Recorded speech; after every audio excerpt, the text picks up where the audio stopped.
ആദ്യം തന്നെ ഒരു ഇമെയിൽ നിങ്ങൾക്ക് രജിസ്ട്രേഷൻ ലിങ്കായിട്ട് വരുന്നതാണ്. അത് നിങ്ങളുടെ ഇമെയിലിൽ നോക്കിക്കഴിഞ്ഞാൽ ഇപ്പോൾ ഇതിൽ കാണാം ഏറ്റവും മേളത്തെ ഇമെയിൽ BSc*MF എന്നുള്ളൊരു പേരിൽ നിന്നായിരിക്കും വന്നിരിക്കുന്നത്.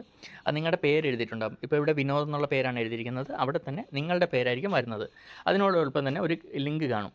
Online E mandate registration authentication എന്നുള്ള ലിങ്കിൽ നമ്മൾ ക്ലിക്ക് ചെയ്യുവാണെങ്കിൽ അടുത്തൊരു പേജിലോട്ട് പോകുന്നതാണ്.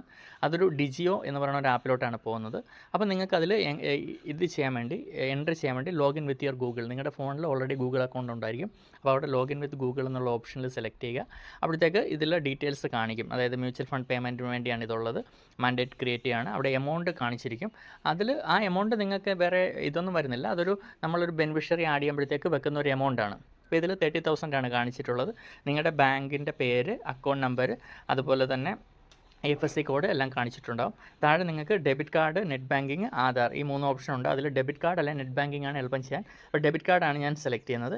അതിൽ താഴെ ഒരു ഐ ഹിയർ ബൈ ഇന്ത്യൻ ക്ലിയറിംഗ് കോർപ്പറേഷൻ എന്നുള്ള ഇതിനാണ് നമ്മൾ ഓതറൈസ് ചെയ്യുന്നത്. അപ്പോൾ അതിൽ ക്ലിക്ക് ചെയ്യുക. എന്നിട്ട് സബ്മിറ്റ് കൊടുക്കുക. സബ്മിറ്റ് കൊടുത്തു കഴിഞ്ഞ് കഴിഞ്ഞാൽ അടുത്തൊരു പേജിലോട്ട് പോകും. നമ്മുടെ ബാങ്കിലോട്ടാണ് പോകുന്നത്. റീഡയറക്റ്റ് ചെയ്യപ്പെടും നമ്മുടെ ഏത് വേണം ബാങ്ക്. അപ്പോൾ നമുക്ക് ഫസ്റ്റ് തന്നെ ഒരു OTP വരുന്നതായിരിക്കും നമ്മുടെ മെസ്സേജിലോട്ട്. ഇപ്പോൾ OTP വന്നിട്ടുണ്ട്.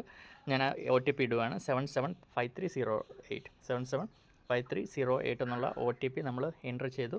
അത് കൺഫേം ചെയ്യണം. കൺഫേം ചെയ്ത് കഴിഞ്ഞ ഉടനെ നമ്മുടെ കാർഡ്, ലേറ്റസ്റ്റ് ഏതാണ് കാർഡ് ഉള്ളത് അതിൻ്റെ ഇത് കാണിക്കും. അപ്പോൾ നമ്മുടെ കയ്യിലുള്ള കാർഡിൻ്റെ നമ്പറിൽ സെലക്ട് ചെയ്യുക. സെലക്ട് ചെയ്ത് കൺഫേം കൊടുത്തു കഴിഞ്ഞാൽ ഉടനെ കാർഡ് ഹോൾഡേഴ്സ് നെയിം നമ്മൾ ചെയ്യണം, പേരിടണം. നമ്മുടെ കാർഡിൽ എന്താണോ നമ്മുടെ പേര് നൽകിയിട്ടുള്ളത് അത് നൽകുക. അതുപോലെ തന്നെ അതിൻ്റെ എക്സ്പയറി ഡേറ്റ് കൊടുക്കുക. പിന്നെ കാർഡിൻ്റെ എക്സ്പയറി ഡേറ്റ് 01/25 എന്നാണ്. അത് നമ്മൾ നൽകുക. 25 ജനുവരിയാണ് എക്സ്പയറി ഡേറ്റ്. നമ്മുടെ കാർഡിൻ്റെ പിൻ നമ്പർ കൊടുക്കണം.